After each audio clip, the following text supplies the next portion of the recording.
when you think back, those things that mold your career and those tough decisions you have to make about, am I going to do this or am I not going to do that? You know, 3 or 4 of them pop into my head.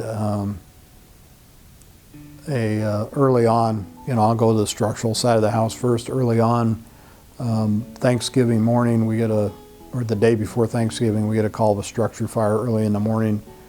Pull up in the engines, and the lady runs out, grabs the captain, and says, "My baby's still inside." So we pull our pre-connect lines. The third due engine's supposed to lay a supply line to us. We get to the front door to do our entry, and my mind, the building is untenable. Anybody that's in there is still they're not alive.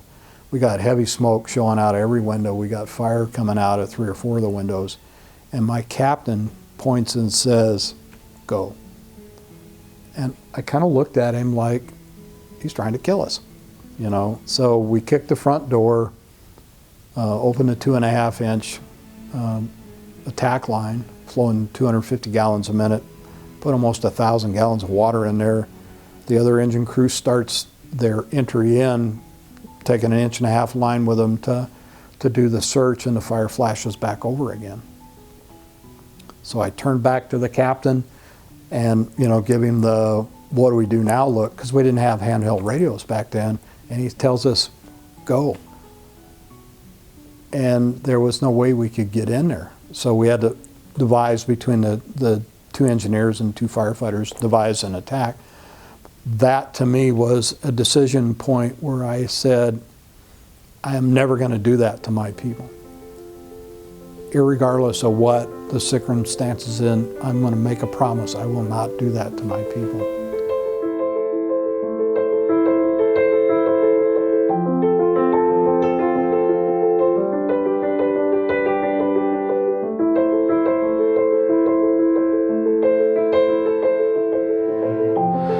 I was a crew boss trainee on the assignment, and we had one of our sawyers was snagging, prepping for a burn, and he was at the one corner where it kind of was close to the fire before we had burned it out, and this is in southern Oregon, and a tree had burned off at the bottom where he couldn't see, and he got hit in the head and shoulder.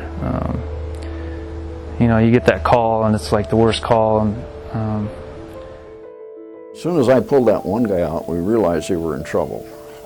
They were all in trouble. The whole firestorm had hit that line, and I didn't realize it could blow. I've seen it blow over bulldozers. I've seen it knock over green pea pines that big, tear them right out by the roots.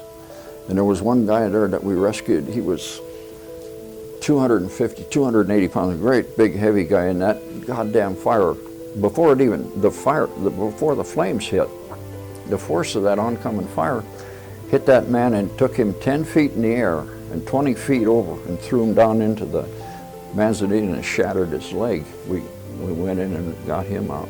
We started rescuing those guys. They couldn't speak English, they were terrified. They were down in this manzanita. Just thinking of where the fire was and where I was and how hot it was, I didn't think I was going to make it. There's no reason I should make it. So anyway, from then it just started getting really dark and loud. Kept fighting it out, getting hotter and hotter. The shelter was about the consistency of a parachute. It wasn't a little pup tent thing going on there. And then I either started passing out or dying.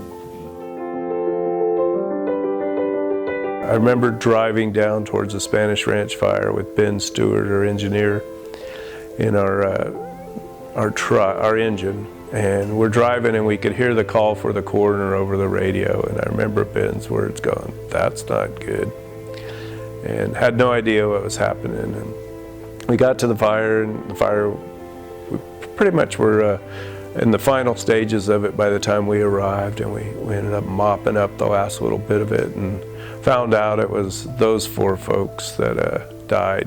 Ed Marty was just earlier that year had taken me out for my 21st birthday and shown me a pretty good time. So It was then, you know, young firefighter, I learned that no bush or blade of grass is worth somebody's life. And, you know, it's like all our lessons, it's a lesson paid for in blood.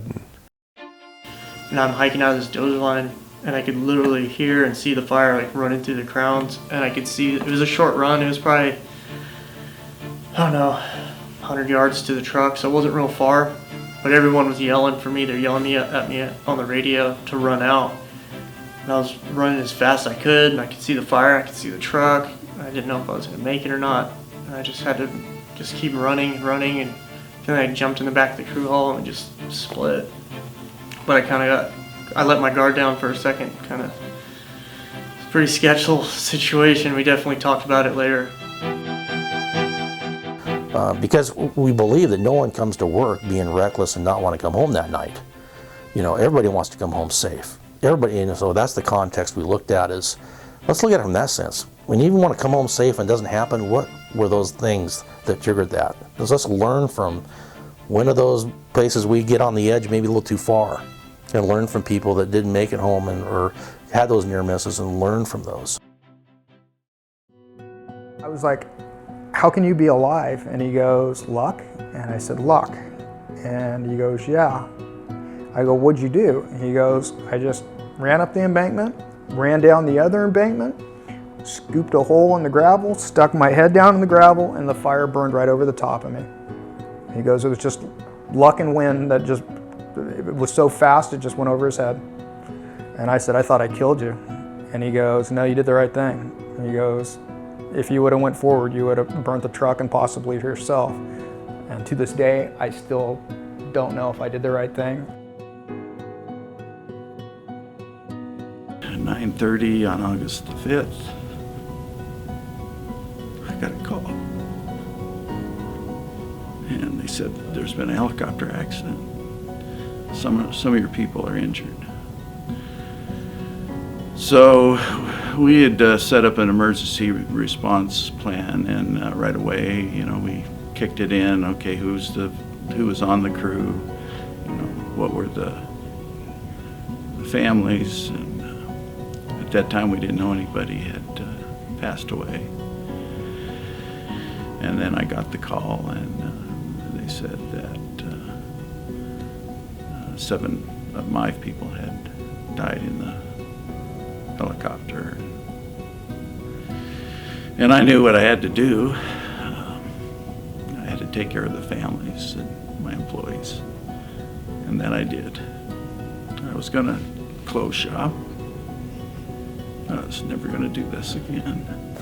You know, I think there's a couple things where the organization, the fire service, the agencies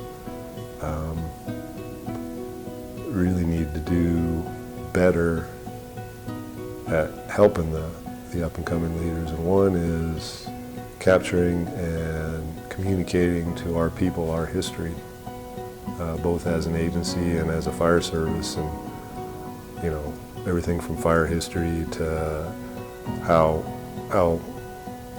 you know, our safety protocols evolved. You know, there's a lot of kids that think that, you know, the 10 standard firefighting orders were always there. The downhill line construction checklist was always there, and where they came from. They came from tragedy fires is where all of these things came from. And so we've constantly improved our ways to look out for our safety. But a lot of folks don't know that. They just think it's always been in the book, and that's just the way you do it, right? And if you know the evolution of those things, they become more powerful.